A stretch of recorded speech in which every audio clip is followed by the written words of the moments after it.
Here with Coach Dave Worth of Covenant Catholic. Coach, you guys got off to a bit of a rough start. You've won 3 of 4 since then. What can you say about the turnaround? I mean, what was it? I mean, after the first game, you guys lost 61-7 to Ryle. You know, sometimes you can lose a team after a game like that. What's the turnaround been like? Well, at first I'd say senior leadership. We have some seniors that are committed to making sure that their legacy isn't the continuation of the downfall of Covcath. I think that they want to be a group that helps to put us back in first gear, second gear, and get us going again. So I think our seniors were pretty committed. You know, and the other part is, you know, from an internal perspective, you know, whereas that loss was as bad as it looked on a scoreboard, you know, to us internally, you know, there were a few things that happened. You know, I mean, realistically, that's probably a 36-7 ball game or something, 42-14. We started that game, you know, first time, a sophomore quarterback going out there in that environment. And the miracle part is he didn't blow up. He didn't perform extremely well. He held his own a little bit, made a couple throws, missed a few as well. But you know, defensively, we lost one of our best players in that game. We didn't play him against LaSalle, knowing the run that we would have to make these next couple of weeks here. So there's been some things personnel-wise, I think that have helped solidify us, improve play of the O-line, you know, continue maturation at the quarterback position, and just a little bit of a settling down in defense. We're starting to get a couple of the linebackers that have been out really since 2 days back. So hopefully that helps us. Yeah. What, as a coach, what's the night like after a game like that? It's the worst night of my life, and hands down, no doubt about it. Didn't know if the sun was going to come up the next day. There's no two ways about that. So that's how I felt. But you know, what you got to show to the kids is completely different. So we tried to be as committed to moving forward as we possibly could, pick up the pieces and just move on, and basically say, hey, we're just going to call that a one-game season, and move on and play our next season now. You guys are going to start getting into district play for too long here. Obviously, the big game on the schedule every year is Covcath Highlands. I know, you know, with head coaches, there's usually one of two ways they deal with games like that. They either say it's just 1 in 10, and it's one that we're going to treat like every other one, or it's the most important game on the schedule. I mean, where do you fall? It's 1 in 10. I mean, obviously there's a lot of hype around it, and that's hard to avoid. And considering the history of the two programs and the schools, you know, and the legendary coaches each has had and that kind of stuff, you know, rightfully so that there be some hype around it. But for us, we have enough big games before we get to the Highlands that we can't worry about Highlands until we get there. So we got to take care of Newcath. We got to take care of Scott. You know, heal up in our bye week and that type of stuff. We'll worry about Highlands when we get to Highlands. Obviously, you know, Highlands has well, pretty much dominated everybody the last few years. As far as your guys' rivalry with them, I mean, how far back do you think you guys are? How much makeup do you have to do in order to get it back to the way it used to be? Well, you got to get on par with them athletically first. Yeah. So that's our number one goal.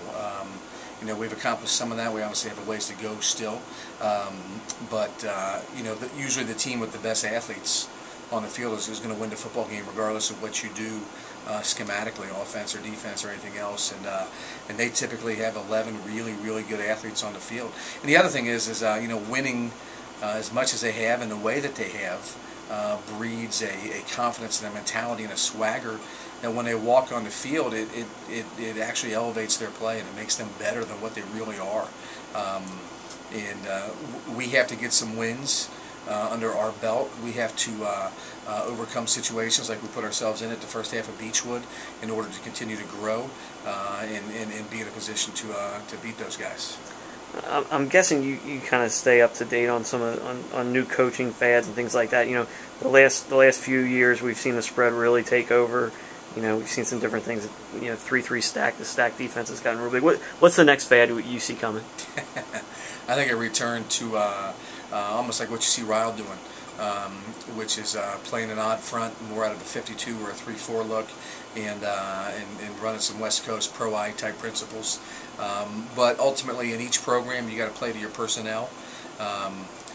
We really don't have big bruising tight ends and fullbacks in our program right now. If we do, they're probably playing linebacker. We have a lot of wide receivers that can run and catch and a couple good backs. a couple talented throwers, and so obviously we got to play to our strengths. So offensively, we choose the spread, but I don't see anybody going too far off the beaten path. I think you'll find some guys will return to the wing tee. I think you'll see a little bit of that. That's happening more across the river right now than it is here in northern Kentucky, but I think you're going to see some of that coming back real soon. And I think defensively, it's always going to be whatever was the biggest talk at the clinic last year. So that's been the stack the last few years. We don't run the stack. So that's where I see it going. Yeah. Is CovCath a program where you see what you're dealing with athletically and you fit your system around the players you have, or is it a big enough program where you come up with a system and you'll find the guys to plug in? Coming in, we knew that athletically, size and strength, that we probably couldn't do a lot of the things that we wanted to do. So we rolled out as much as we could of our offensive and defensive schemes in year one. We're more athletic and we're stronger here in year two. And in year three, we should be up to snuff in terms of size, strength, speed, etc. But we don't try and force a square peg into a round hole.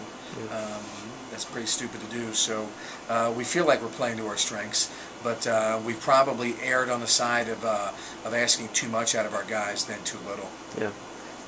Lights at Wooten Field, you for or against it? For. 100% for. You see it happening anytime soon? Yes. How soon? I don't know. Is that something? Time will tell. Is that something you and Lynn talk about at all? I know he loved the Saturday afternoon. He did. He liked to go scout on his own too. Yeah. We've talked about it. Coach Ray is 100% in favor of it. He thinks it's a great idea. That's going to be a community decision. It's going to be up to the school and the city of Park Hills and all that stuff.